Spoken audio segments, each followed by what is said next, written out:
En cas de cohabitation légale entre un étranger sans papier et un regroupement belge, qu'est-ce qui se passe en cas d'absence du belge pendant les premiers mois de la procédure, avant l'obtention de la carte orange?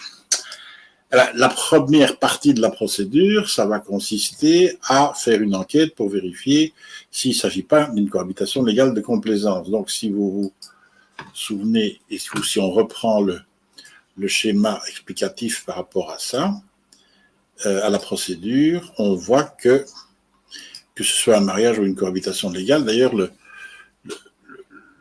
le parcours est toujours le même, la procédure est la même, c'est-à-dire qu'avant d'avoir la carte orange, ce qui se passe, c'est la procédure d'enregistrement de la cohabitation légale ou de célébration du mariage.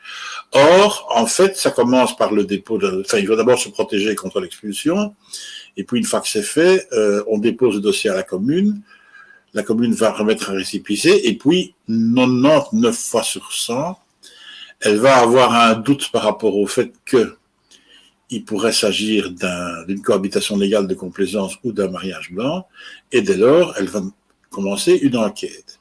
Cette enquête, ça consiste à vérifier si vous vous connaissez tous les deux. Ça veut dire qu'à tout moment, vous pouvez avoir une visite de la police, du service d'enquête spécial ou une convocation. Et donc, il faut absolument que vous soyez tous les deux présents en Belgique, parce que si un des deux n'est pas là, le problème, c'est qu'il ne pourra pas se présenter à l'enquête, et si l'enquête n'aboutit pas, d'office, il y aura un refus en considérant que ils sont même pas tous les deux ensemble en Belgique pour le moment, donc ils n'habitent pas ensemble, et donc voilà, ça va être considéré comme une cohabitation légale de complaisance. Donc, si le Belge veut s'absenter à l'étranger, ça dépend où il va à l'étranger. S'il a la possibilité de revenir facilement dans l'hypothèse où il y aurait une convocation, ça peut s'envisager.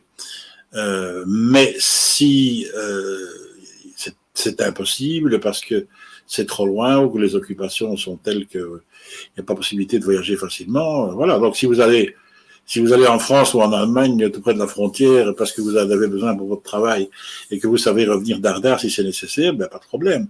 Si par contre vous allez à l'autre bout du monde et que là, il va falloir, sur une convocation de la police, il va falloir prendre un avion pour revenir d'Australie, par exemple, ça devient un peu plus compliqué à faire, ne fût-ce que financièrement. Donc il faut peut-être mieux attendre à ce moment-là que vous ne devriez plus partir à l'étranger. Mais en tout cas, la présence des deux est nécessaire en Belgique, étant donné que c'est à ce moment-là, justement, donc avant la délivrance de la carte orange, que se passent tous les contrôles.